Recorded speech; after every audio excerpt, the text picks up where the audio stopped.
Hoje nós vamos falar de limites e continuidade, seção 14.2 do livro do Stewart. Então, ele começa fazendo essa comparação, né? Vamos comparar o comportamento dessas duas funções. Quando x e y se aproximam de zero. E, portanto, né, se o x e o y se aproximam de zero, então você tem que, esse ponto vai se aproximar do zero, zero. Né? Aí ele faz o seguinte, como a gente sempre faz com limites, né? O que a gente fazia quando era uma função de R em R? A gente fazia assim, né? Deixa eu diminuir um pouco esse traço.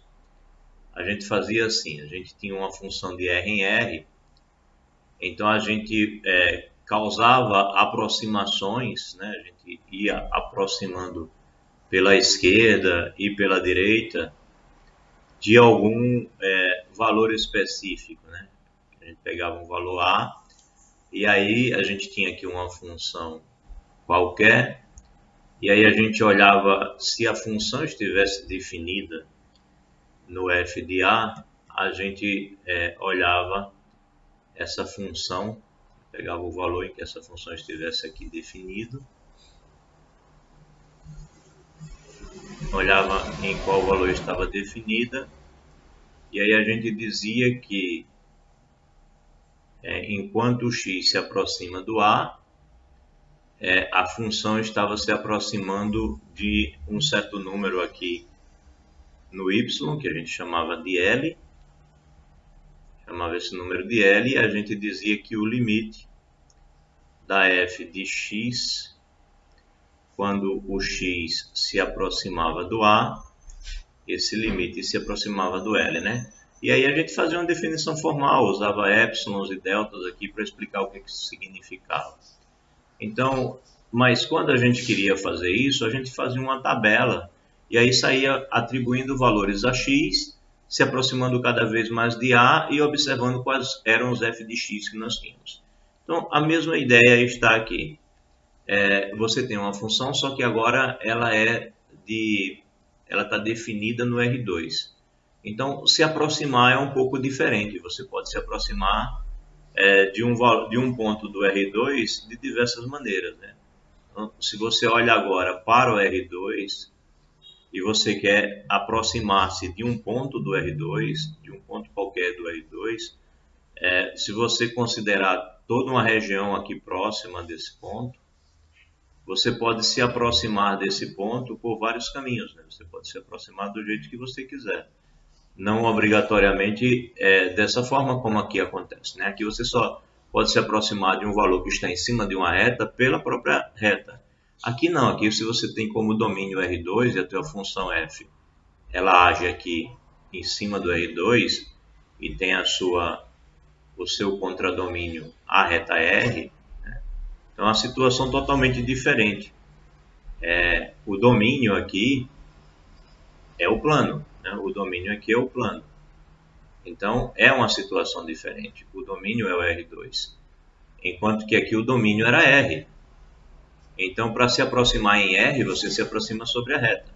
Aqui você se aproxima num plano. Então, existem muitas direções que você pode tomar para se aproximar de um ponto de coordenadas A e B no R2, né? Então, você vai aproximar o X e o Y, mas vai aproximar também, você vai aproximar o X do A aqui, o Y do B, mas aí quais os caminhos que você vai escolher para fazer isso são vários. Então ele aqui fez uma tabelinha, né? E aí ele sai variando o X do menos 1 na direção do zero e do 1 na direção do zero, ou seja, ele vai diminuindo aqui. Certo. Só um instante, gente. Então, você pode aproximar, né, do zero aqui, o x do menos 1 na direção do zero, o y do 1 na direção do zero, a mesma coisa aqui, né, com o y, perdão, o x, tanto do menos 1 ao zero, do 1 ao zero, e aqui a mesma coisa para o y. Do menos 1 ao zero, ele começa aqui do 1 e vai diminuindo na direção do zero. Então, ele olha para onde vai se aproximando aqui no 0, 0. Então aqui você nota, por exemplo, que vai se aproximando do valor 1. Já nessa daqui ele faz a mesma coisa, né? Vai aproximando do menos 1 ao 0, do 1 ao 0, no x e no y, e ele nota que por um caminho aqui ele está se aproximando de 1, mas pelo outro caminho aqui ele está se aproximando de menos 1. Então há uma diferença no comportamento dos valores quando você aproxima para essa função f e para essa função g. Bem, parece que quando x e y se aproximam de 0, 0, os valores de f de x e y se aproximam de 1, ao passo que os valores de g de x e y não se aproximam de valor algum. Ou seja, por um lado se aproxima de 1, do outro ele se aproxima de menos 1. Essa nossa observação, baseada em evidências numéricas, está correta e podemos escrever o seguinte, que o limite da f é 1, enquanto que o limite da g não existe, tá certo? Que era como a gente também dizia nesse caso aqui. Quando acontecia da gente aproximar do valor A e dava valores diferentes de aproximar pela direita ou aproximar pela esquerda, a gente dizia que o limite não existia. Então a mesma coisa aqui. Se existir um caminho em que você aproxima de um lado e do outro e o resultado é diferente, a gente vai afirmar também que esse limite não existe. Ok? Então isso é bem intuitivo, é mais ou menos como a gente já está acostumado no cálculo 1. A diferença é que agora a dinâmica é muito maior, né? Tem vários caminhos. Então a gente pode então formalizar a definição, né? Definição, seja f uma função de duas variáveis cujo domínio D contém pontos arbitrariamente próximos de AB, então dizemos que o limite de f de xy quando xy tende a AB é L e escrevemos dessa maneira. Quer dizer, se para todo epsilon maior do que 0 houver um número correspondente delta maior do que 0, tal que enquanto o xy se aproxima do D, se o xy pertence ao D, onde o D é essa região próxima, né? A região que contém pontos próximos de AB, e a distância entre o XY e o AB é tão pequena quanto você quiser, então a distância entre os f de XY e o limite, o L, também é tão pequeno quanto você quiser. Tá aqui, o gráfico ilustra bem isso, né? Você tem uma região D, e aí você tem um ponto AB, né? E aí, quanto menor for a distância dos pontos XY desse ponto AB, você puder aproximar tanto quanto você quiser, ou seja, se você pode diminuir o valor do delta, quando você vai diminuindo o valor do delta, diminuindo o raio dessa circunferência aqui, então esse intervalo vai ficando cada vez menor em torno do L.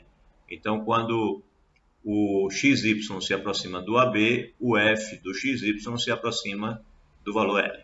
Tá certo? Intuitivamente, essa é a nossa noção. Na verdade, essa é a base da definição formal, né? De épsilons e deltas. Então, é isso que ele vai explicar aqui nesse texto.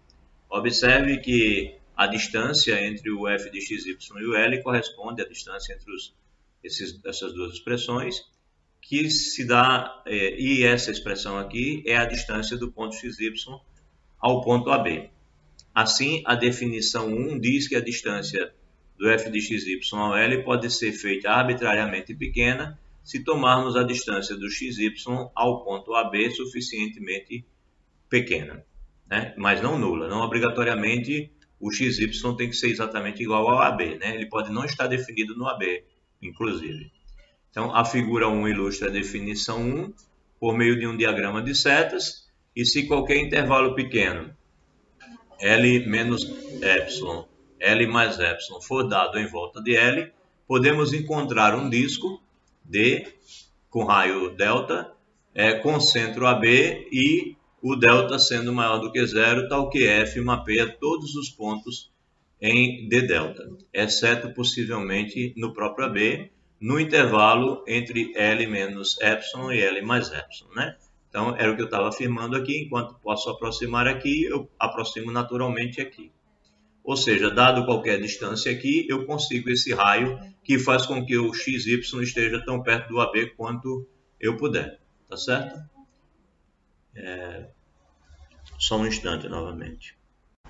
Então, gente, dando continuidade aqui, outra ilustração da definição 1 é dada na figura 2.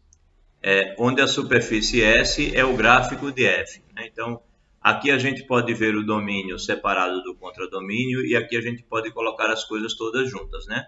Então aqui o plano XY é esse plano aqui, enquanto que esse eixo, que é o nosso eixo de imagem, né, de contradomínio, foi colocado aqui na posição do eixo Z. E aí a gente olha para o gráfico da função como sendo uma superfície. E aí com essa situação, né, na figura 2, onde a superfície S é o gráfico de f, nós temos o seguinte, que se epsilon maior do que zero for dado, né, se você dá aqui um intervalo aqui nesse eixo Z, podemos achar um delta maior do que zero, tal que o xy ele vai ser escrito dentro desse disco D aqui, de raio delta, e os pontos xy, que não obrigatoriamente tem que ser igual ao ponto AB, mas esses pontos XY cairão dentro desse raio, desse disco de raio delta, né? Desse disco D de raio delta.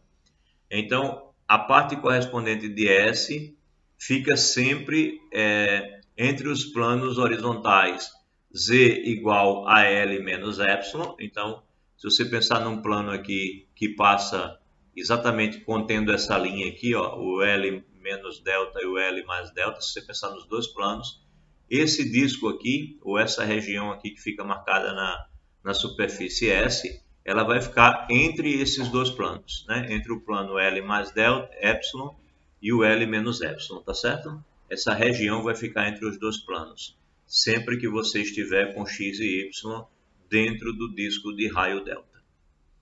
Então, para as funções de uma única variável, quando fazemos x tender a A, aí no caso a gente não tem um disco, a gente vai ter um intervalo, né? Ou seja, só existem duas direções possíveis de aproximação, pela esquerda ou pela direita, que era o que comentávamos aqui em cima, né? Só dava para aproximar, já que caminhávamos apenas sobre R, então só dava para aproximar ou pela direita ou pela esquerda. É diferente de se aproximar em um disco. Bem, só existem duas direções possíveis de aproximação, pela esquerda ou pela direita. Lembremos, a partir do capítulo 2, que havia aquela história lá do limite de A pela esquerda, A pela direita, e se essas coisas eram diferentes, então o limite não existia. Já para as funções de duas variáveis, essa situação não é tão simples, porque existem infinitas maneiras de xy se aproximar de AB por uma quantidade infinita de direções, e de qualquer maneira que se queira. Veja figura 3, bastando que x e y se mantenham no domínio de f. Então, você pode se aproximar do A ou do B do jeito que você quiser. Existem muitos caminhos. Era o que eu havia comentado aqui também. Tinha dito a vocês que a gente podia aproximar da maneira que quisesse, né? Então, não há uma só maneira de você aproximar, certo? E isso, com certeza, dificulta bastante a situação. Agora, por outro lado, se você encontrar um caminho onde a aproximação seja diferente, né, os dois caminhos cujas aproximações sejam diferentes, então automaticamente aquele limite não existe. Então, mostrar que não existe não é tão complicado assim, é razoavelmente simples, tá certo?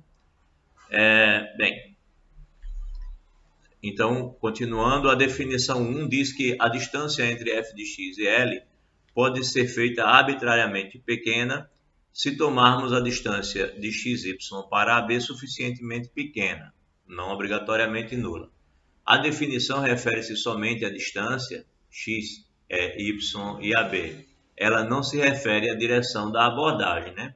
Então, se eu vou por um caminho ou por outro, ela não está dizendo nada em relação a isso. Ela só está se referindo à distância que os pontos x e y tenham desse ponto AB.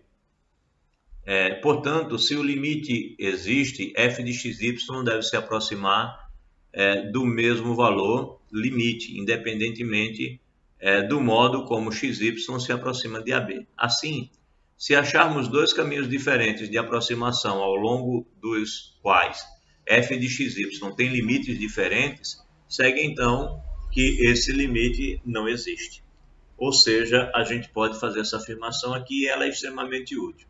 Se o f de xy se aproxima de um L1, quando o xy se aproxima de AB ao longo de um certo caminho C1, enquanto que o f de xy se aproxima do L2, quando o XY se aproxima do AB ao longo do caminho C2, de um outro caminho, e esses limites, deixa o carro de som passar, e esses limites L1 e L2 eles são distintos, então a gente vai dizer que o limite de fato não existe.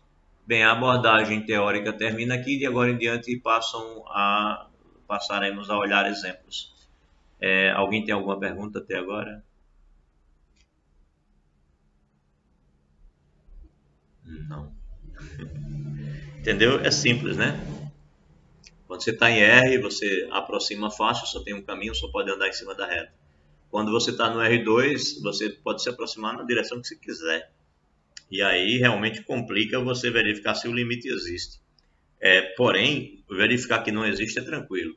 Se você pegar dois caminhos se aproximando e esses caminhos derem limites diferentes, então é sinal de que o limite não existe. Se você pensar como superfície, significa dizer que as imagens estão caminhando em cima da superfície e de repente elas se desencontram, né?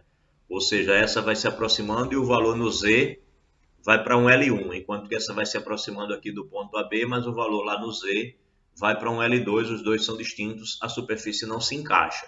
Então ela não tem limite, né? Naqueles caminhos ela não tem o mesmo limite.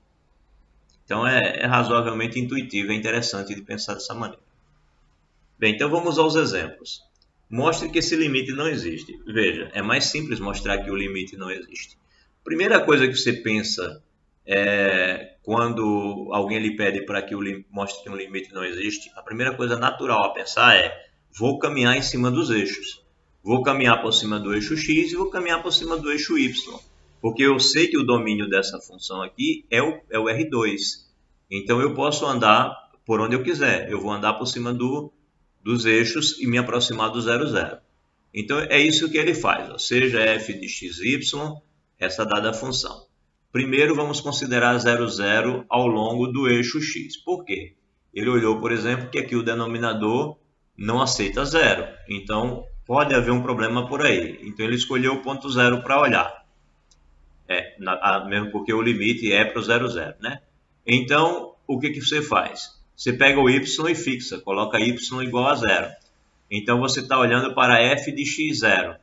Bem, se você coloca 0 aqui e 0 aqui, você fica com x2 dividido por x2. Ora, mas x2 dividido por x2 é 1. Então, se você olhar a f de x0, ela é de fato a função constante 1 para todo x diferente de 0. Portanto, o f de xy ele vai tender a 1 quando o xy tender a 0, 0 ao longo do eixo x. Então, se você vai caminhar pelo eixo x, né, você vai pegar os valores e vai se aproximando aqui pelo eixo x, né, pegando os pontos x0 para se aproximar e do outro lado os menos x0, digamos assim, né? Acho que não é bom dizer assim porque o menos é determinado pela própria posição. Bem, mas vamos lá. Se se aproxima por aqui ou por aqui, você transforma essa função aqui nessa linha, ela se comporta como uma função constante. Então, o limite é 1. É como se você tivesse a função constante igual a 1. Tá, tudo bem. E daí? E daí é que agora eu vou andar pelo eixo y. Então, agora vamos nos aproximar ao longo do eixo y, ou seja, eu vou colocar x igual a 0. Então, o que acontece? Quando eu coloco x igual a 0 aqui, desaparece esse x e esse, e eu fico com menos y2 e mais y2. Opa, mas isso não dá 1, isso dá menos 1 para todo y diferente de 0. Portanto, quando eu considero caminhar pelo eixo y, aqui me aproximando do 0, eu vou estar me aproximando com a função f de x igual a menos 1 para todo x. Então, f de xy igual a menos 1, onde no caso o x é 0, então f de 0y vai ser a constante menos 1 enquanto eu caminho por aqui. Portanto, vai dar limites diferentes, né? Se eu vou pelo eixo x, eu tenho 1, e se eu vou pelo eixo y, eu tenho menos 1. Né? Então, como esses dois limites são diferentes, né? Como f tem dois limites diferentes ao longo de duas retas diferentes, o limite não existe. Isso confirma a conjectura que fizemos com base na evidência numérica no início dessa sessão. Então, é verdade. Se a gente se aproxima, né,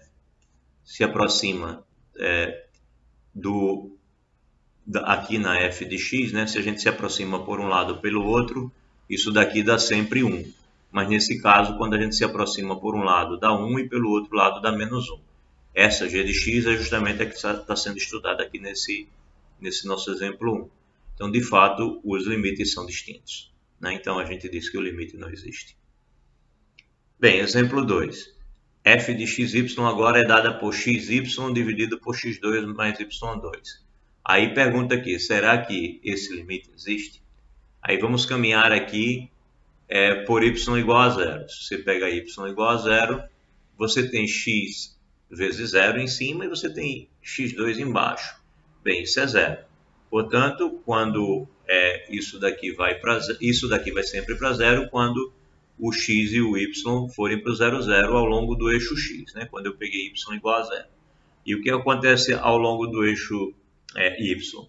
Quando eu pego x igual a zero, eu tenho essa situação, 0 em cima, y ao quadrado embaixo, então novamente está dando zero. Bem, aí qual é a sensação que você tem? Você diz, poxa, deu zero assim, né? Deu zero pelo eixo x e deu zero pelo eixo y. Você fica feliz da vida e diz, o limite existe. Não diz, não pode dizer. Você pegou só dois caminhos e existem infinitos caminhos. Então, você não pode afirmar porque você pegou apenas dois caminhos.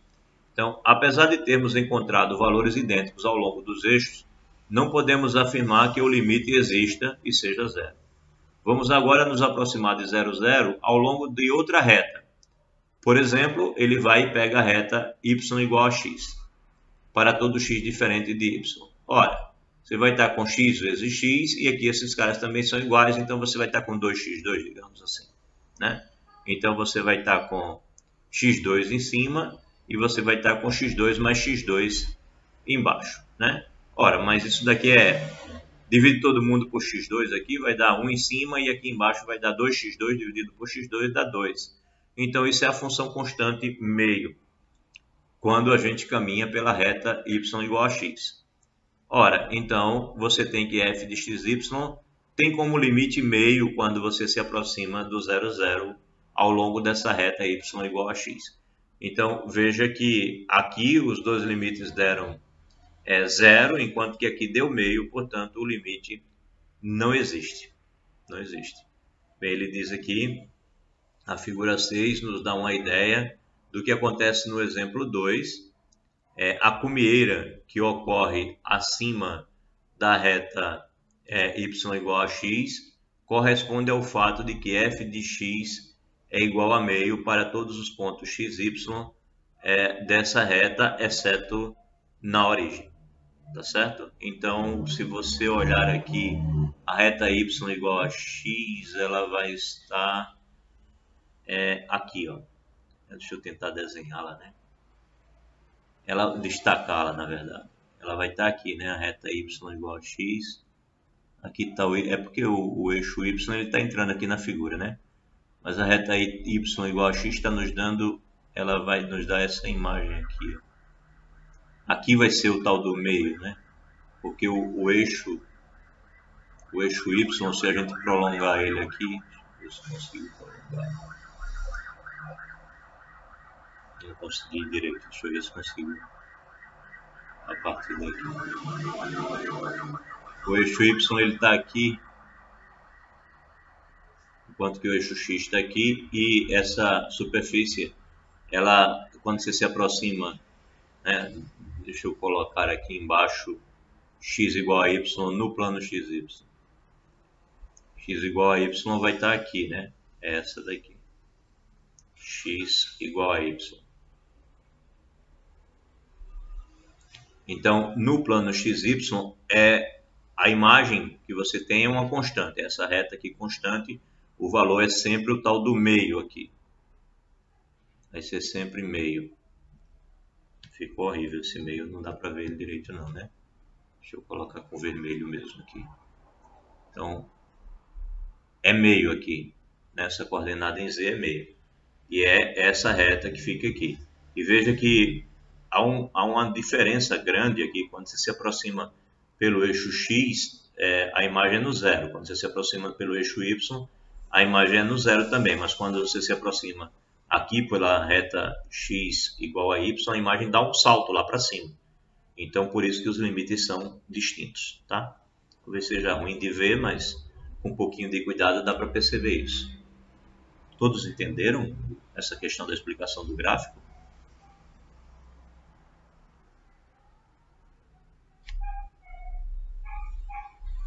Acho que sim, né? É estranhozinho, mas acho que está claro. Deixa eu só dar uma olhada rápida se a gravação está acontecendo. Tá. Está acontecendo normalmente. Então, voltando aqui para o nosso estudo. Exemplo 3. Se f de xy é xy2, ficou meio apagadinho o 2 aqui, mas acho que dá para perceber. xy2 dividido por x² mais y², será que esse limite existe? Outra boa pergunta. Então, com a solução do exemplo 2 em mente, vamos tentar economizar tempo, né? Deixando o caminho do xy indo para 0, 0 ao longo de qualquer reta não vertical através da origem. Ou seja, a gente agora bate o olho assim e tenta já encontrar a reta onde falha, né? Que se a gente encontrar a reta onde falha, a gente já fica feliz. Então a gente tem que pensar um pouquinho e tentar encontrar uma reta onde falha, tá? Então, depois de pensar algum tempo, talvez fazer algumas continhas, sem nem sequer mostrar, né? Você está lá fazendo a prova, você pega um rascunho, faz umas continhas para ver mais ou menos que reta que vai falhar. Quando você perceber que uma certa reta falha, você já usa, né? Ele, no caso, tomou aqui y igual a mx, onde m é a inclinação da reta, né? Então, qualquer reta com a dada inclinação m, o coeficiente linear ele não colocou, então ele está considerando o coeficiente linear zero. Então, se o y for o mx, o f do xy vai ser o f do x mx. E aí, substituindo o mx aqui no lugar do y² e aqui no lugar do y², fazendo as continhas, você tem m² x² vezes x² x², m², x². Então, com um pouquinho de zelo, dá para dividir por x², e aí o x² fica x, aqui fica 1, e o x² aqui fica x². Bem, chegou nessa situação aqui. Então, portanto, o f de xy vai para o zero quando o x e o y forem para zero, porque aqui vai dar zero, né? E aqui também vai dar zero, então vai ficar 0 dividido por 1, né? Então vai dar zero ao longo dessa reta y igual a mx, né? Se você colocar o zero, já obtém zero aqui, sem problema o denominador vai dar 1. Logo, f tem o mesmo limite ao longo de qualquer reta não vertical que passe pela origem. Ou seja, dessa maneira ele respondeu em uma situação geral, né? Ele pegou qualquer reta que se aproxima da origem e que tem um coeficiente angular m qualquer. Ele não pegou uma específica, ele pegou todas elas de uma só vez, né? Não precisou andar só sobre o eixo XY. Ele andou por todas as retas, inclusive o eixo XY. O eixo X vai ser quando o m for 1. Aqui, né, a reta y igual a x vai ser quando o m for 1. Quando você pegar 0 aqui, opa, o coeficiente não pode ser 0. Não, ele aqui ainda não pode garantir o 0, 0, né? Ele só pode garantir aqui todas as outras com m diferente de 0, né? Que a inclinação a gente não considera pensando no 0. O que acontece no 0, 0? Olhando para ela aqui. Bem, eu vou ter problema, né? Porque vai dar 0 sobre 0 aqui. Bem, vamos ver o que ele diz aqui. Portanto, o f do xy quando ao longo de x igual a y². Como caminhos diferentes levam a resultados... perdão. Ele vai aqui e conclui que para qualquer reta com coeficiente angular, eu vou ter sempre 0. Beleza. Logo, f tem o mesmo limite ao longo de qualquer reta não vertical que passa pela origem, mas ele precisa olhar outras situações também. Então, mas isso ainda não garante que o limite seja 0, pois se tomarmos agora xy indo para 0 ao longo da parábola, veja, ele foi procurar um outro caminho onde desse problema, né? Então, ele verificou que para qualquer reta tudo bem, mas o problema é na hora em que você pegou aqui a parábola. Bem, aí você pode começar a se perguntar, caramba, estou ferrado, vou ter que ficar procurando um caminho até que o caminho falhe, ou vou ter que dar um jeito de mostrar que não falhe nenhum caminho. O que que eu faço, né? Na hora da prova você vai ter um problema, se desesperar para encontrar o caminho e corre o risco de começar a achar que o limite existe diante de uma situação em que o limite não existe. Isso pode acontecer, tá? É natural. Então, encontrar o caminho é uma tarefa às vezes árdua, né? Encontrar o caminho que mostra que falha. Nesse caso, ele está mostrando para você que vai falhar na parábola, né? Ele pega a parábola, x igual a y2, então o f de xy passa a ser o f de y2, y2, então x vezes y quadrado passa a ser y2 vezes y quadrado, que é y à quarta, x ao quadrado passa a ser y quadrado ao quadrado, e aqui já tinha y à quarta mesmo, né? E aí você fica com y à quarta mais y à quarta, ou seja, 2y à quarta, e em cima está y à quarta também. Então, considerando que o y não seja zero, ele se aproxima do zero, mas não é obrigatoriamente zero, então eu tenho que o limite vai ser meio, né? Então, o limite é meio quando se aproxima do zero, zero pela parábola. Então, como aqui deu zero e aqui deu meio, são diferentes, a gente afirma que o limite não existe. O tal trabalho de encontrar essas duas diferenças é que é o charme da coisa e, ao mesmo tempo, o sofrimento também. Agora, vamos olhar o caso em que o limite existe. Aí sim, olhar o caso em que o limite não existe pode ser trabalhoso para você encontrar o caminho onde dá diferente, e olhar o caso em que o limite existe é ainda pior, porque você tem que garantir que os infinitos caminhos que você vai seguir, todos eles vão ter que dar naquele mesmo limite. E isso é bem maior, né? É um problema bem maior. Mas existem certas circunstâncias em que o problema não é tão grande. Então é isso que ele vai destacar agora, né? Vamos agora olhar o caso em que o limite existe. Como para a função de uma única variável, o cálculo do limite de funções com duas variáveis pode ser muito simplificado usando-se as propriedades dos limites. As propriedades dos limites listadas na seção 2.3 no volume 1 podem ser estendidas para as funções de duas variáveis. O limite da soma é a soma dos limites, o limite do produto é o produto dos limites, desde que os limites existam, claro, e assim por diante. Em particular, as seguintes equações são verdadeiras. Bem, se você tem limite só do x, com o x e o y indo para b, né, o y você não está nem aí, você está olhando só para a função f de x igual a x, então o x está indo para o a e acabou. Do mesmo jeito, se a função f de xy é igual a y apenas, aqui seria f de xy igual a x, aqui f de xy igual a y apenas, e o xy está indo para o AB, então o y está indo para o B e acabou. Se a f de xy é uma constante, o limite vai ser a própria constante. O teorema do confronto também vale, né? Vocês devem lembrar o que vai dizer o teorema do confronto. Vai dizer que se você garante que o f de x, né? Eu vou colocar um x grande aqui para não importar qual tipo de x seja, se é um ponto xy ou se é apenas um número. Você garante que o f de x ele é menor ou igual que um g de x. Isso para todo x que esteja no domínio das duas, né? E aí você tem, eu acho que é bom colocar uma terceira, né? f de x, g de x e h de x, pronto. É necessário de fato colocar a terceira. Então vou colocar assim mesmo, nessa ordem. f de x, g de x e uma h de x. Você garante isso para todo x. E aí você tem que o limite... e essas funções são contínuas, tá? Aí você tem que o limite da f de x quando esse x vai para um certo ponto AB, ou chamar de A grande.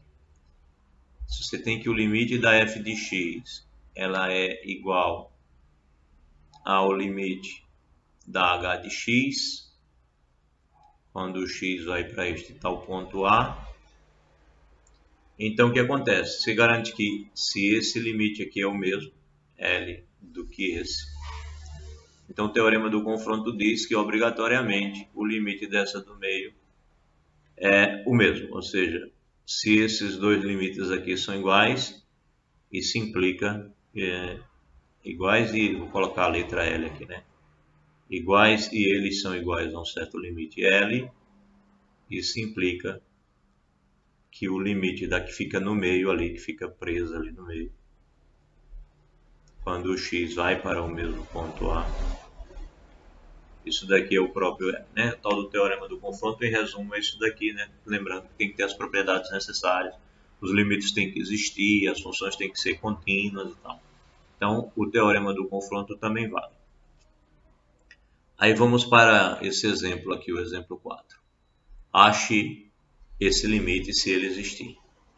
Bem, então como no exemplo 3, podemos mostrar que o limite ao longo de uma reta qualquer que passa pela origem é zero. O exemplo 3, ele tinha essa função 3x, xy2, x2, y². Nossa, aqui é um pouquinho diferente, né? Tem um 3, o 2 está no x, mas o trabalho para poder mostrar é basicamente o mesmo. Então, por isso que ele compara com o exemplo 3. Isso não prova que o limite seja zero, certo? Mas o limite ao longo das parábolas y igual a x2 e x igual a y2, também obtemos o limite zero. Então, se a gente tentar todas essas aqui, essas situações que nós tentamos no exemplo 3, diferente daqui que deu zero e aqui deu meio, então nesse nosso caso nós vamos encontrar tudo igual a zero. Vamos confiar que é verdade, não verificamos as contas. Bem, aí, independente de você fazer isso, se você de fato vai resolver o problema, você não vai fazer esse comentário, né? Não faz parte da solução do problema esse comentário. Isso daqui ele está só dizendo a você que se você for verificar continha por continha, vai dar sempre o mesmo resultado, mas não faz parte da solução se isso daqui fosse um exercício, né? Isso aqui é só um comentário. Pois bem, não faz parte da solução. A solução de fato começaria aqui. Por falar nisso, na prova de vocês começam muitas questões só com contas. Eu acho que vocês começariam essas coisas aqui, no meio das contas. É preciso você colocar uma palavra que seja no início, tá? Não se redige uma solução só com símbolos matemáticos. Eu já disse isso algumas vezes. Nas primeiras vezes não tirei nenhuma pontuação e agora em diante estou começando a tirar 25 décimos, alguns décimozinhos para quem redige a coisa de maneira estranha. Bem, seja epsilon maior que zero, queremos encontrar um delta. Bem, você poderia começar a solução aqui, sem problema. Seja epsilon maior que zero, queremos encontrar um delta maior do que zero, tal que, bem, a distância entre o x e y, né? É isso que está sendo dito aqui. Isso aqui é a distância dos pontos x e y ao ponto 0, 0. Essa conta que está aqui nada mais é do que essa distância. Eu acho que o que eu escrevi aqui ficou estranho, né? Porque eu escrevi assim. Isso é x menos 0 ao quadrado mais y menos 0 ao quadrado, né? É dessa distância que ele está falando.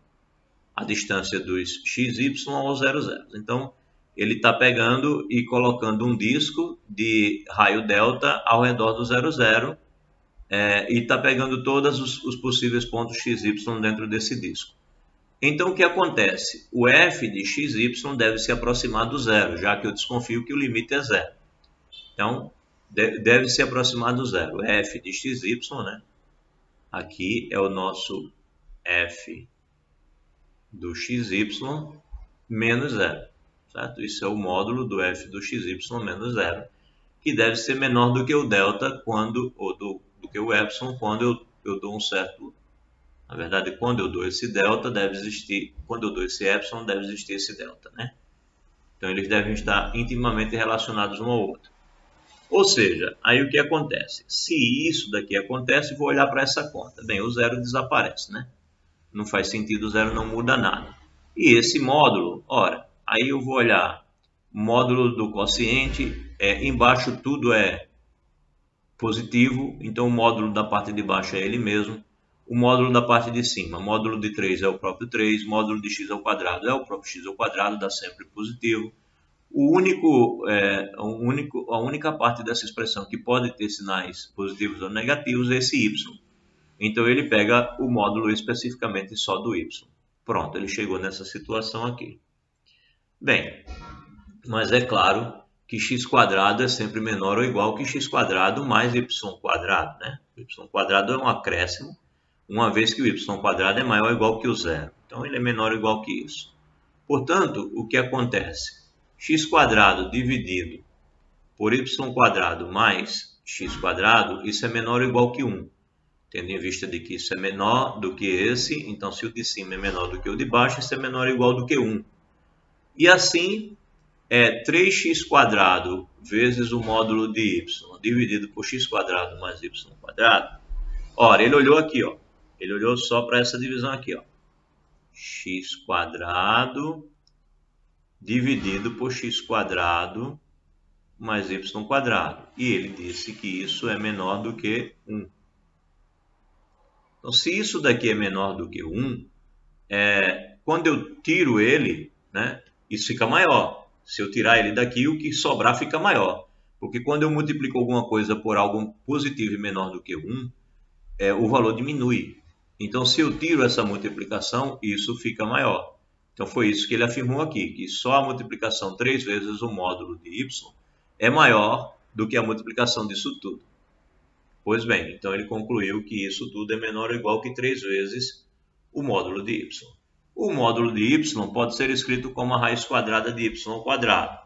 Verifiquem que vai dar a mesma coisa, né? Pense aí, 3. Módulo de 3 é a raiz quadrada de 3 ao quadrado. Né? É a mesma coisa, vai dar 3. Aí pensem em menos 3. O módulo de menos 3, que é 3, é a raiz quadrada de menos 3 ao quadrado, que também é 3. Ou seja, eu posso substituir todo o módulo do mundo, eu posso substituir por raiz quadrada desse cara ao quadrado. Sempre é a mesma coisa. Então, ele simplesmente mudou o módulo para essa raiz. Ambos são iguais. Pois bem, aí quando ele escreve isso, ele pode então afirmar que isso daqui é menor ou igual que 3 vezes a raiz quadrada do módulo, a raiz quadrada de x² mais y². Por quê? Porque a gente já tinha dito aqui que x² mais y², que é um número positivo, é maior do que x², mas também é maior do que y², né? Então eu posso tirar o y² e colocar isso, que isso aqui é maior. Então essa raiz é maior do que essa. Então isso daqui é verdade. Mas qual era a intenção de fazer essas contas? Por que concluir isso? Ele concluiu que isso daqui, essa parte todinha aqui, é menor ou igual que isso daqui, né? Então dessa forma, se a gente escolher o delta igual ao epsilon dividido por 3 e fizermos que isso daqui é menor ou igual, que é maior ou igual que zero, né? Claro. Na verdade, maior, que a gente pode pegar isso sempre maior. E menor do que o delta, o que é que a gente tem? A gente tem que essa expressão aqui, essa expressão pode ser substituída dessa maneira, né? Isso é menor ou igual, isso daqui é menor ou igual que isso, então esse módulo é menor ou igual que isso. E é menor do que 3 delta, porque eu estou pegando o delta como sendo epsilon dividido por 3. Então, isso daqui é menor do que 3 delta, né, que é igual a 3 vezes o epsilon dividido por 3. Tá? O delta é epsilon dividido por 3. E aí, esse 3 aqui já é pego justamente para aparecer esse delta aqui, tá? Ou aparecer esse epsilon aqui. Né? Porque como ele já estava multiplicando por 3 aqui, ó, então ele chamar o delta de epsilon por 3, ele sabia que o 3 ia cancelar com o 3 aqui, por isso que ele pegou esse 3. Então você tem que 3 deltas é 3 vezes isso, aí cai isso com isso e ele fica com uma demonstração bonita que isso daqui é igual ao epsilon. Então, dado um delta, dado um epsilon maior ou igual que isso, se você pega o delta igual ao epsilon dividido por 3, ou seja, ele existe, então você vai ter que isso de fato é menor ou igual que o epsilon. Então, dado um epsilon, se você pegar o delta igual ao epsilon dividido por 3, então você tem de fato que este cara é menor ou igual que o epsilon. Tá? É isso que ele conclui e é isso que exige a definição. E isso prova, né? Logo pela definição 1, o limite do 3x2y sobre x2 mais y2 é igual a zero quando o xy vai para zero. Ele provou isso usando a definição por épsilons e deltas, que é algo que eu sei que desde o cálculo 1 dá trabalho a vocês fazerem, né? Cálculo de limite por definição. Mas é importante treinar pelo menos um pouco essa ideia alguma vez na vida, tá? Você vai notar que ele só dá um exemplo desse, ele não dá mais outros. Aí no livro tem alguns exercícios para vocês tentarem escrever com a mesma ideia. Então tentem encaixar lá para ver se conseguem fazer alguns exercícios. Mas por que eles também só dão um exemplo? É porque ele já olha para frente e ele nota que existem outras coisas a mais para observar. Algumas técnicas, alguns detalhes, algumas propriedades, alguns tipos de função que você consegue determinar que o limite existe sem precisar usar a definição, né? Então ele dá esse exemplo e se dedica depois a outros exemplos mais clássicos, mais simples de ver. Mas é importante treinar o limite pela definição algumas vezes, tá? É bom que se faça exercício sobre isso. Bem, então ele vai falar daqui em diante de continuidade. Tem esse momento aqui em que ele faz essa observação que eu achei essa observação interessante. Ele diz que outro modo de resolver esse exemplo 4 aqui é que você poderia estar fazendo todas essas contas, mas você poderia perceber o seguinte. Ele diz que o teorema do conforto, em vez de usar a definição 1, né, uma maneira de você fugir da definição 1, ele diz o seguinte, de 2 segue que o limite desse cara daqui é zero. O 2 é essa aqui, né? Ele vai falar várias vezes desse conjunto de limites, tá? É o limite em que você peça f de xy igual a x, depois f de xy igual a y e depois f de xy igual a constante. Então ele está dizendo que do 2 aqui, né, já que a única coisa que aparece aqui é o y, então como o y está indo para zero, o limite disso daqui é 3 vezes zero, portanto é zero. Então você tem que o limite disso daqui é zero, né? E você tem que isso daqui é positivo, né? Porque 3x2 módulo de y é positivo e x2 mais y2 também é positivo. Portanto, você está numa situação em que isso daqui é maior ou igual que zero e isso daqui o limite vai para zero. Então você tem zero aqui. Aí o que nos diz o teorema do confronto? Que se você tem zero aqui e zero aqui, o limite do cara do meio também é zero. Então você tem essa situação. Zero aqui, o limite desse é zero. É isso que ele está avisando aqui, né? Então, se o limite daquele é zero, e portanto a primeira desigualdade em 3 mostra que o limite dado é zero. Então, essa primeira desigualdade mostra que o limite disso daqui é zero e você não precisava usar de fato a definição. Você poderia ter dado essa resposta usando o teorema do confronto. Só precisava chegar até essa conta aqui. Pois bem, o teorema do confronto evitaria o uso da definição. Ele está te mostrando que existem maneiras de você fugir um pouco da definição. Na verdade é isso.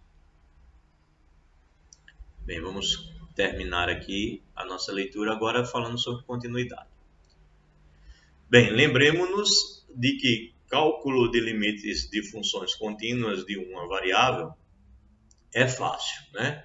Ele pode ser obtido por substituição direta, porque pela definição de função contínua, o limite do f de x quando x vai para a tem que dar o f de a. Funções contínuas de duas variáveis também são definidas pela propriedade da substituição direta. Ou seja, uma função ela vai ser, né, uma função em duas variáveis, ela vai ser contínua quando acontece esse limite aqui também. O limite do f de xy quando xy vai para o AB é o f do AB. Então dizemos que f é contínua em D, onde D é o limite, né? Onde D, perdão, é o domínio dessa f, se f for contínua em todo ponto AB de D. Ok. Quer dizer, pode ser que o D seja o domínio, ou pode ser que o D seja... Subiu demais aqui. Ou pode ser que o D seja apenas uma região ou parte do domínio, mas ali naquela região ela é contínua. Ok. Tudo bem até aí, né? a continuidade é igualzinha à do cálculo 1, em parte. A questão é que o que muda de fato é o limite, porque no cálculo 1 você está em cima de uma reta e agora você está numa região do R2, você tem vários caminhos para ir.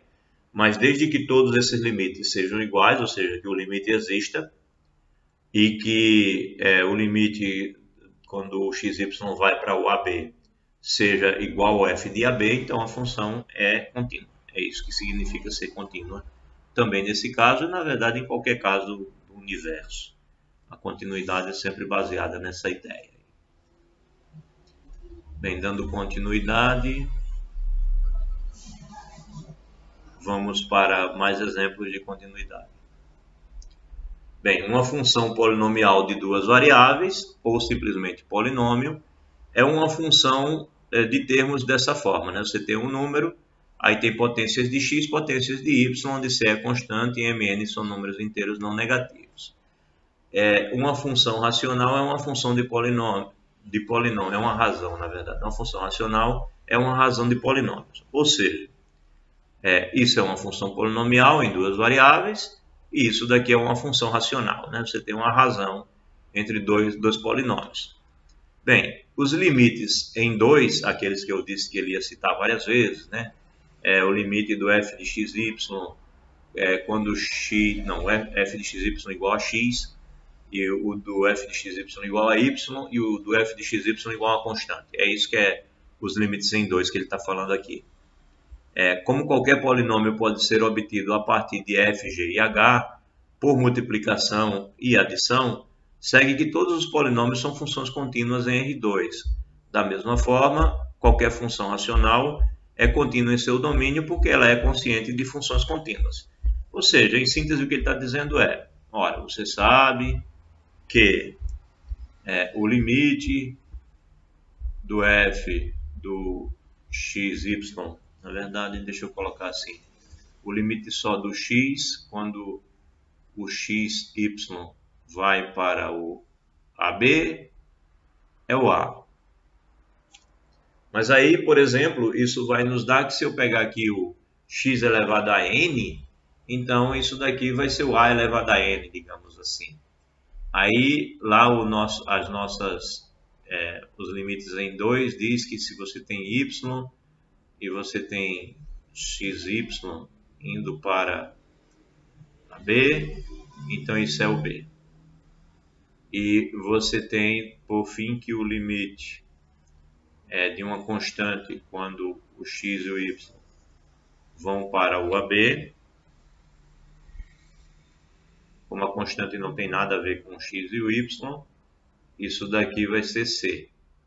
Ora, aí ele diz, olhe para um polinômio. Um polinômio tem coisas assim, constantes, potências de x, potências de y.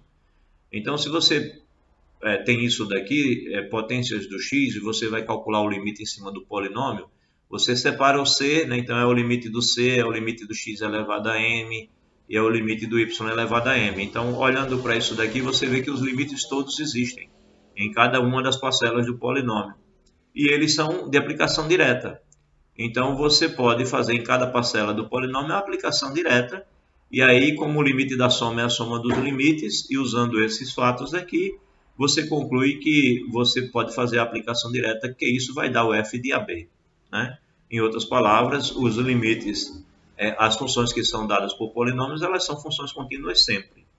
Agora, se a função é um quociente de polinômio, é um quociente de funções contínuas, é contínuo. É uma função contínua, desde que esteja bem definido. Né? É uma função contínua desde que o denominador não dê 0, 0. Né? Então, onde ela estiver bem definida, ela será uma função contínua. É isso que ele está avisando aqui. Bem, aí exemplo sim. Mandou calcular o limite de um polinômio. Pode até ser que eu coloque um na prova, mas, poxa, né? É fácil demais. Esse daí é dar os pontos da questão. Na verdade, se o cara errar uma questão como essa, ele não deveria nem fazer o resto da prova. Né? Então, limite de um polinômio. Bem, como a gente sabe que esse troço é contínuo, eu simplesmente toco os valores do x e do y. Então, x é 1, y é 2. Então, 1 ao quadrado, 2 à terceira, menos 1 terceira, 2 ao quadrado, mais 3 vezes 1, mais 2 vezes 2. Pronto. Faz a conta, deu 11 é a resposta. Acabou. Né? Porque você sabe que se a função é definida por um polinômio, ela é contínua. Ah, mas não te deram um polinômio, te deram um quociente. Ok. Aí ele pergunta se é contínua. Então, a função f é descontínua em 0, 0, pois ela não pode, né, não está definida nesse ponto. Então, no 0, 0, a gente pode afirmar que ela não é contínua. Agora, fora dele, bem, como f é uma função racional, ela é contínua em todo o seu domínio, e ela só dá problema no 0, 0. Então, ela é contínua em todo ponto xy, desde que esse xy não seja o 0, 0, ou seja, no domínio aqui, né? Nos pontos xy, tá que o xy não seja o 0, 0. Já, tá, legal. E essa função aqui? Essa função, ela, desde que o xy não seja o 0, 0, ela é exatamente o que eu tenho aqui na função anterior, na função f. Agora, no 0, 0, o cara diz que ela vai ser 0. Ele define ela como sendo 0. Bem, aqui g está definida em 0, 0. Mas g ainda é descontínua, por quê? Porque quando você vai calcular o limite indo para o 0, 0, esse limite não existe. Por que ele não existe? Porque quando você calcula o limite dessa função aqui, o nosso exemplo 1 mostrou que esse limite não existia. Né? Essa função g é aquela primeira função que nós trabalhamos. É aquela função da tabela. A função da tabela. Função da tabela, essa daqui. Certo? A gente viu que, por um lado, pelo eixo x, dá sempre, como foi, 1 e 1, e pelo eixo y dava sempre menos 1. Então, o limite não existia. Essa função não tem limite, por esses dois caminhos, pelos eixos, né? Os limites são distintos. Então, a gente já tinha visto que ela não era contínua. Então, ela não é contínua agora, não é por causa do 0, 0 em si que ela está definida. Ela está definida no 0, 0. Né? Ela dá 0. A questão é que o limite dessa expressão aqui, quando você vai pelo eixo x, dá 1, e quando você vai pelo eixo y, dá menos 1. Vamos escrever isso aqui, né, para a gente lembrar. O limite dessa nossa g de xy quando o xy vai para o 0, 0, é igual a 1, isso pelo eixo x. Em compensação, o limite da g de xy quando o xy vai para o 0, 0, é igual a menos 1, isso pelo eixo y. Então, o problema da descontinuidade aqui não repito, não está definida no xy. Ela está definida. G de xy, quando você pega xy igual a 0, 0, ela é 0. Então, g de 0, 0 é 0. Está definida. Mas os limites são diferentes, porque quando o xy está indo para o 0, 0, você tem que considerar a expressão de cima e os limites são diferentes, pelo menos por esses dois eixos aí. Bem, e exemplo 8, seja f de xy, de novo aquela que nós usamos no exemplo 4, né? Dado dessa maneira. Ela de novo está definida aqui no 0, 0. Então, sabendo que f é contínua para xy diferente de 0, 0, porque a gente viu isso no exemplo 4, né? Uma vez que ela é uma função racional definida nessa região. Do exemplo 4 temos que o limite dessa função era 0, né? De fato estava certinho. E ela está definida aqui, né? O f de xy no 0, 0 é 0 também. Então, o que está acontecendo aqui é exatamente o que diz a definição. Ou seja, o que está acontecendo aqui, a definição de continuidade, né? É que o limite da f do xy, quando o xy vai para o 0, 0, está sendo exatamente igual a f do 0, 0, que por definição aí é 0. Então, por isso essa função é contínua. Então tem que olhar tudo isso, tá? tem que olhar se está definida e tem que olhar se os limites existem, se os limites são iguais. Bem, aqui está o gráfico dessa tal função, né?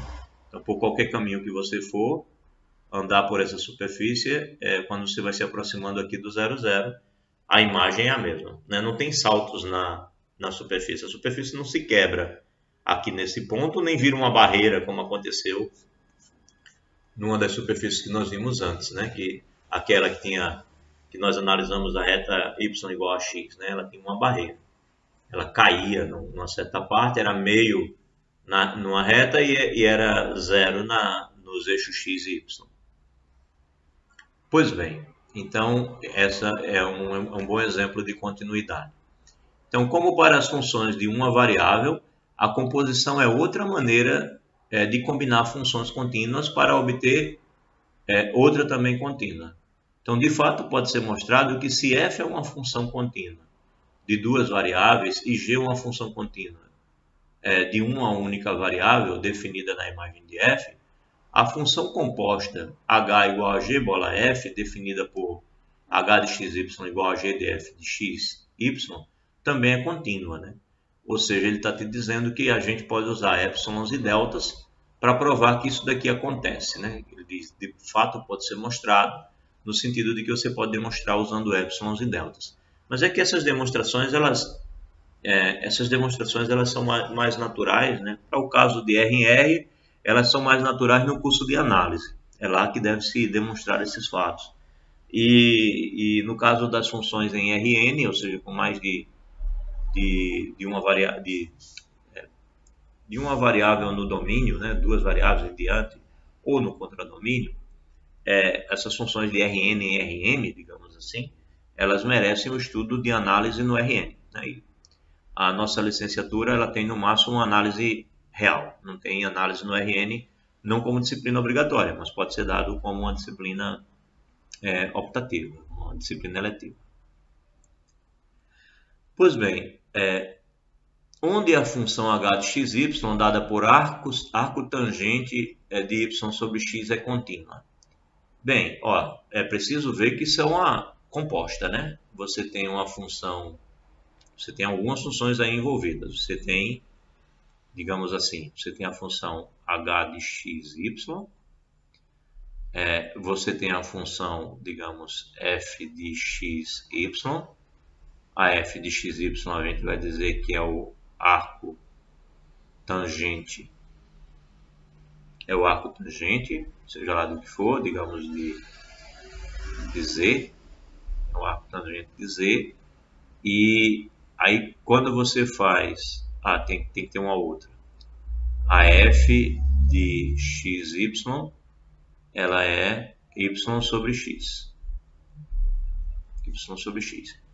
então quando você faz f bola g, né, de xy, você vai estar com f aplicada em g de xy. Né? Ou seja, você vai estar com f aplicado, g de xy é y sobre x. Então ela vai ser o arco tangente do y sobre x. É isso? Y sobre x ou x sobre y?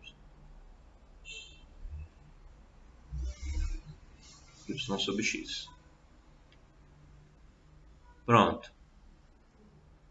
Então, de fato, é uma composta que a gente está chamando de h de xy. Então, primeiro, é preciso que você sempre possa identificar essas coisas, né? Para você entender que você está trabalhando com uma composta. Então, a função f de xy, y sobre x é racional e, desse modo, contínua em todo lugar, exceto sobre a reta x igual a zero. Né? Você não pode botar zero aqui. A função g de t igual ao arco de t é contínua em toda parte também, né? Arco tangente de t. Logo, a função composta g de f de xy, eu fiz escrito ao contrário, mas tudo bem, eu chamei de f a g, de g a f. E a nossa h de xy ela vai ser contínua porque ela é uma composta de funções contínuas. exceto em x igual a zero. Né? Então, o cara te perguntou, onde a função tal arctangente de y sobre x é contínua? Aí você olha e você nota que a função arcotangente é contínua e que a função y sobre x é contínua quando x não é zero. Então, a composta é contínua onde a função estiver definida. A arcotangente está definida para todo mundo, mas a função f de xy só tem problema quando x é zero. Então, a composta ela vai ser contínua, exceto onde alguma dessas funções não esteja definida, no caso x igual a zero. Bem, o desenho da figura 9 mostra a ruptura existente no gráfico da função h acima do eixo y.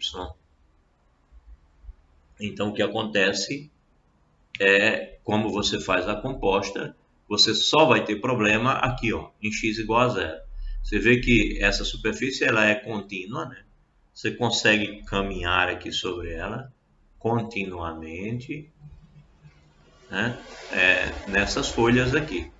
Mas exatamente aqui nesse plano x igual a zero aqui, nesse plano x igual a zero, você vai ter uma ruptura.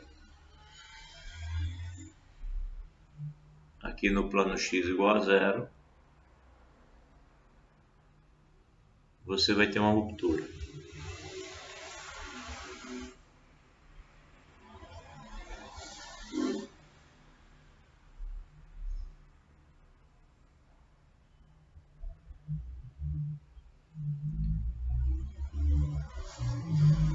Exatamente aqui nesse plano x igual a zero, você vai ter uma ruptura.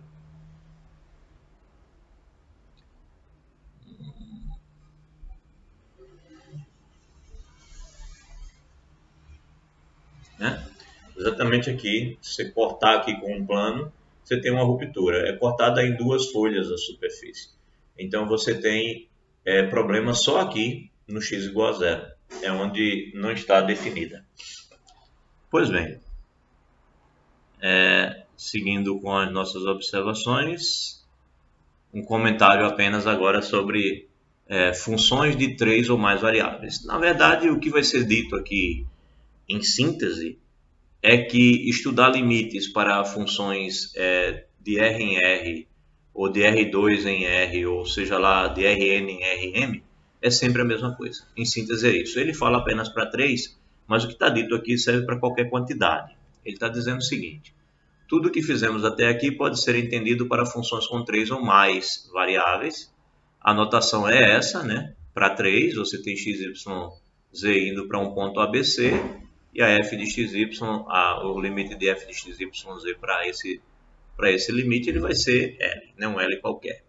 Isso significa que os valores de f de xyz se aproximam do número L à medida que o ponto XYZ se aproxima do ponto ABC, ao longo de qualquer superfície que esteja no domínio de F. Aí ele está dizendo que a distância vai ser vista da mesma maneira, né? Calculado pela formulazinha que a gente está acostumado da distância, e podemos escrever a definição precisa da seguinte forma, né? Dado um epsilon, né, para todo epsilon maior do que zero, vai existir o correspondente delta maior do que zero, tal que, se o xy está no domínio de F e a distância do xy ao ponto AB ela ficar próxima, né, um ponto ficar próximo do outro, for menor do que o delta, né? Se existe esse delta, sempre que for dado epsilon, você consegue esse delta, tal que, se isso aqui acontece, então a distância do f de xyz ao L também é pequena, é menor do que o epsilon que você deu, então a função f é contínua em ABC. Perdão, então o limite aqui existe. Agora aqui ele fala da continuidade. A função f é contínua em ABC se o limite coincide com f do ABC. Por exemplo, a função essa daqui é uma função racional em 3 variáveis e, portanto, é contínua em todo ponto do R3, né? Que é um polinômio, aqui em cima polinômio constante, é um quociente de polinômio, só pode dar problema se aqui for zero. Então, ela é contínua em todo ponto do R3, exceto quando isso daqui dá 1, porque se isso daqui dá 1, então vai dar 1 menos 1 vai dar 0. Em outras palavras, ela é descontínua na esfera com o centro na origem e raio 1. Ou seja, ele aqui está falando de uma função, né? Intuitivamente a ideia é assim, né? Ele está aqui falando de uma função que vai do R3,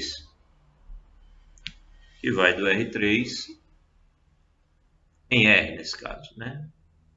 É uma função que vai do R3 em R, portanto atinge a quarta dimensão e não nos permite fazer grandes desenhos, né? A gente não tem muito como desenhar essa função porque ela vai para a quarta dimensão, mas a gente consegue fazer esse diagrama ainda, né? Fazendo um diagrama, porque como R3 dá para representar e R também dá para representar, a gente pode pensar dessa maneira. Então a função assim, essa função está muito bem definida para qualquer ponto do R3, muito bem definida para qualquer ponto do R3, exceto para os pontos que estiverem nessa circunstância, ou seja, x2 mais y2 mais z2 for igual a 1. Então, o domínio dessa função é quase todo o espaço, exceto os pontos que estão naquela condição. Em outras palavras, exceto os pontos que estiverem... Isso não vai ficar do jeito que eu quero. Desisto dela. Vou colocar a vazada mesmo. Então, exceto para os pontos que estiverem naquela condição lá colocada. Que pontos são esses? São os pontos de uma esfera centralizada na origem. Uma esfera centralizada na origem. Para parecer mais uma esfera, deixa eu buscar mais uma circunferência vazada.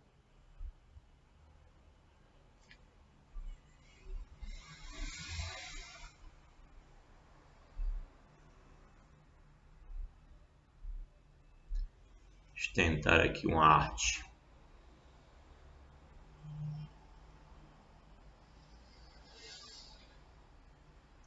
Vamos ver se funciona.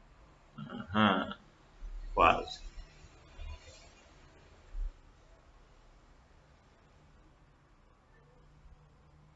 Pronto, pareceu mais com isso. Então, essa função está bem definida em todos os pontos do R3, exceto para esta esfera aí de raio 1. Então, nenhum ponto aqui na casca dessa esfera eu posso calcular a F. Eu posso calcular em qualquer outro ponto, menos na casca dessa esfera de raio 1. Tá? Então, é isso que está sendo dito aqui. Não pode acontecer isso, né? Então, em outras palavras, é descontínua na esfera com centro na origem raio 1. Se usarmos a notação vetorial, introduzida no fim da seção 14.1, podemos escrever as definições de limite para as funções de 2 ou 3 variáveis de uma forma compacta como a seguir. Ou seja, se eu olhar para esse x aqui como um ponto qualquer do Rn, né, então aqui vai estar representando tanto x, como vai estar representando x quando for na reta, como pode ser xy quando for no plano, como pode ser xyz em terceira dimensão, xyzw quando for na quarta dimensão e assim por diante. Então, se f é definida em um subconjunto D de Rn, então o limite, quando x vai para A do f de x vai ser igual a L, isso significa que para todo epsilon que você me der maior do que zero, existirá um número correspondente delta maior do que zero, tal que, se o ponto está dentro de um certo domínio lá do Rn, e a distância dos pontos x do Rn até esse ponto A, limite, ou até esse ponto A aqui para onde o nosso x vai tender, for menor do que o delta, então eu tenho que os f de x se aproximam desse L aqui, né? Vão ser tão próximos quanto eu queira, a partir do epsilon que você me entregou. Então, observe que se n for igual a 1, esse x aqui pode ser visto apenas como um número real, né? E o a é um ponto, o número a também, né? E 5 é exatamente a definição do limite dada para as funções de uma única variável. Então, para o caso n igual a 2, já o x seria um pontinho, né, com coordenadas x, y, e o a seria o ponto AB, e aí essa distância seria isso. Então, para n igual a 3, aí seria x, y, z e assim por diante. Para n igual a 4, x, y, z, w e assim por diante. Bem, então, em síntese, a gente pode dizer que dá para escrever essa notação, onde o a é um ponto, seja lá com quantas coordenadas tiver, e o x também. Ok? Isso sintetiza a noção de limite.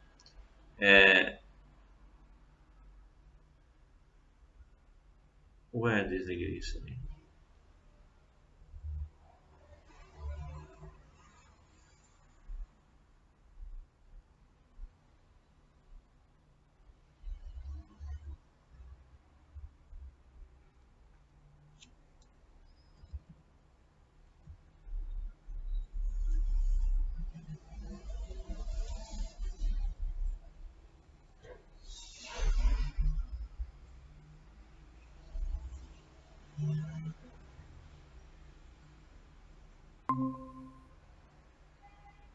Saí da reunião sem querer, não foi? Microfone desligado, professor.